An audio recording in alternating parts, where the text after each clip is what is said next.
retour sur le plateau de Bretagne Matin justement pour approfondir et déjà définir ce qu'est le burn-out. On a vu un témoignage assez poignant. Très clairement, on a cité « J'ai cramé tous les sens qu'il y avait dans le réservoir ». Sophie Maillard.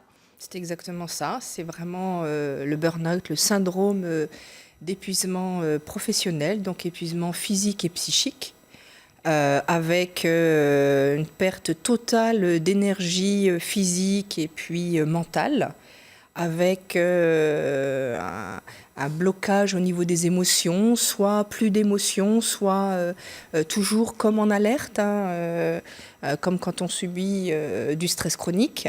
Et puis, c'est caractérisé en particulier par un sentiment d'inaptitude, en sachant que le peu d'études qui ont été faites pour le moment montrent que les gens qui font un burn-out ne sont pas... Il n'y a pas de lien entre le burn-out et puis la compétence. Ce sont plutôt des gens très investis, voire très compétents. C'est ça, un peu... Alors, hyperactif, peut-être que c'est pas le cas, mais en tout cas très à fond dans le travail. Et alors, on a l'impression qu'il y a des étapes, en fait, dans le burn-out. Ça monte en puissance et puis à un moment, soudain, ça éclate. Ça peut être, mais en 5 minutes que ça se passe. Ça peut être d'une seconde à l'autre. Moi, j'ai déjà eu des patients au cabinet, des personnes qui, d'une minute à l'autre, sont tombées par terre, physiquement, n'ont plus pu se lever. Et là, il y a vraiment un blocage, on ne peut plus aller au travail, que ce soit physiquement comme mentalement, il y a un blocage.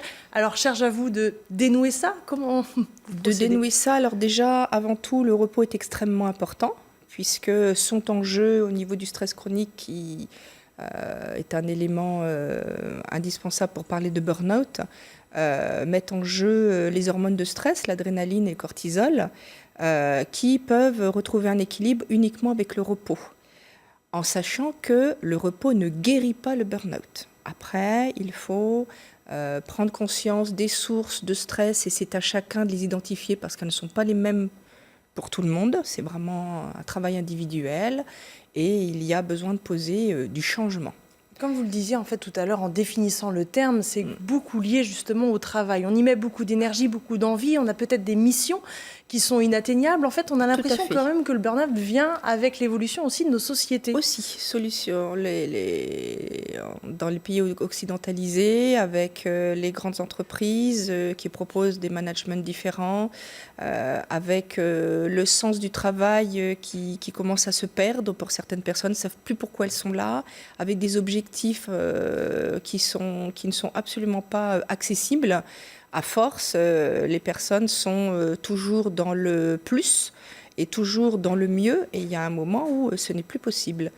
C'est comme le stress. Le stress, ça nous prévient de quelque chose. Il peut y même avoir du stress moteur. Mais si on est toujours en stress, à un certain moment, on ne fonctionne plus. On peut néanmoins en sortir de cette situation, et on l'a vu d'ailleurs dans le reportage. Alors, est-ce qu'il y a des métiers plus touchés que d'autres ? Je me tourne justement vers Thomas, vous qui travaillez plus vers la nature. Est-ce que quand on est au grand air, on aurait l'impression que le burn-out nous touche moins ?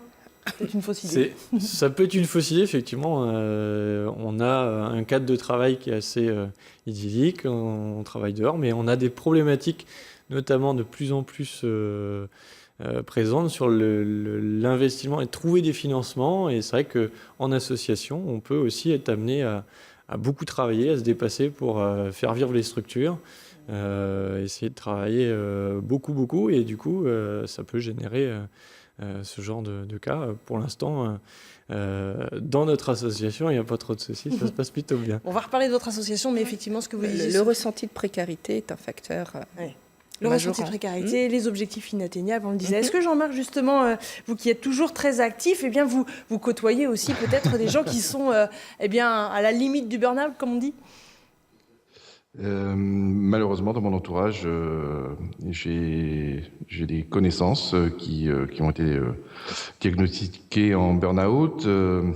Quand j'écoutais le reportage, ça me faisait penser à une chanson d'Alain Souchon qui disait on avance, et est-ce qu'on aura assez d'essence pour faire le chemin dans l'autre sens ? Et le problème aujourd'hui, c'est qu'on a des fois même pas assez d'essence pour aller juste sur l'allée avant d'envisager le retour. Moi, je pense qu'aussi dans la précarité, parce que malgré tout, rechercher un emploi, moi je suis un emploi précaire, je suis vacataire, on a une pression de trouver en permanence du travail, et parfois, on peut avoir des sensations comme ça, un petit peu désagréables de ne pas y arriver. Est-ce que ça peut faire partie du burn-out? Est-ce que c'est plus de l'ordre de la dépression? On est sur des choses aujourd'hui qui sont compliquées parce que c'est... Alors, comme disait le monsieur, c'est physique, mais ce n'est pas des choses qui se voient, forcément. Mais il existe des solutions. On n'a pas trop parlé faute de temps, encore une fois. Mais des solutions voilà. et puis des facteurs pouvant aider beaucoup, le réseau social, le soutien familial, et puis très important d'aller voir un tiers, un professionnel, pour pouvoir dégager un petit peu tout ça, chercher ses propres solutions, et puis parler, si c'est une personne salariée, pouvoir discuter avec l'employeur, avec les collègues. Des fois, les collègues ont des trucs pour supporter le stress, et puis l'employeur peut ne pas se rendre compte des choses. Et puis les collègues connaissent les mêmes contraintes, donc on peut imaginer qu'ils peuvent comprendre. Voilà, mais on peut les ressentir différemment suivant la façon dont on... Bon, il ne faut pas oublier les gens qui ne sont pas salariés, les gens qui sont indépendants et qui, à eux, de créer du réseau, et puis à chacun par rapport à la question du burn-out, de prévenir en se posant des questions. Tiens, qu'est-ce que c'est pour moi le ressenti de stress ? Oui. Et d'où ça vient. Et on pense notamment à une profession dont on parle beaucoup en ce moment, aux agriculteurs évidemment, qui n'ont peut-être pas cet entourage et ce soutien.